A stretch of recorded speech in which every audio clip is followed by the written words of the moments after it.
এবার একটা ভালো ছবি দেখাবো। পয়লা বৈশাখের পর প্রথম বৃহস্পতিবার দেখুন নববর্ষ পালন হচ্ছে কোথায়? ট্রেনে। হ্যাঁ, একেবারে ট্রেন সাজিয়ে গুছিয়ে নববর্ষ পালন। আজ সকালে এই ছবিটা বনগাঁ মাঝেরহাট লোকালে যাত্রীদের নববর্ষ পালন। অনিরুদ্ধ রয়েছে আমার সঙ্গে। অনিরুদ্ধ, গত 18 বছর ধরে নাকি এভাবেই নববর্ষ পালন করে আসছেন ট্রেনে নিত্যযাত্রীরা।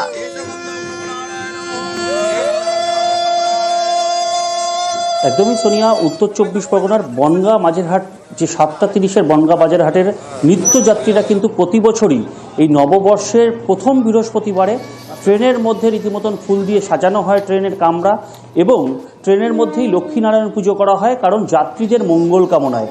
যত যাত্রী আছে এই ট্রেনে যাতায়াত করে তাদের মঙ্গল কামনায় প্রতি বছরই এরকম করা হয়। করোনাকালে কয়েক বছর বন্ধ ছিল, কিন্তু এবছর তারা আবার করেছেন, এবং এই 7:30-এর যে বনগাঁ মাঝেরহাট লোকাল ভালোভাবে যেতে পারে সেই কারণেই, সেই মঙ্গল কামনায় প্রতি বছর এরকম।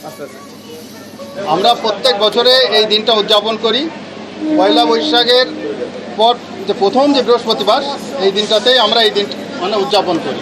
যে লক্ষ্মী গণেশ পুজো হয়, এটা আমরা এই বার্তা দিই যে 7:30 যে মাঝেরহাট, বনগাঁ মাঝেরহাট, যে সমস্ত নিত্যযাত্রী আমরা সব যাতায়াত করি তারা যেন সুন্দরভাবে, সুস্থভাবে, ভালোভাবে যেতে পারে।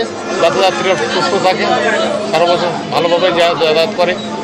আর একটা বিষয় হচ্ছে, এই বসা নিয়ে গণ্ডগোল যেন না হয়, না করে, এই অনুরোধ হচ্ছে সকলের কাছে।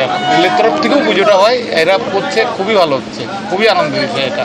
আমি প্রত্যেকবার যাই আর দেখে আসছি এরা পুজো করছে, খুবই ভালো লাগে। প্রত্যেকবার এই টাইমে ওরা পুজো করে। কি বলবেন এই উদ্যোগকে, কি বলবেন? খুব ভালো লাগছে, এইটাই উৎসব।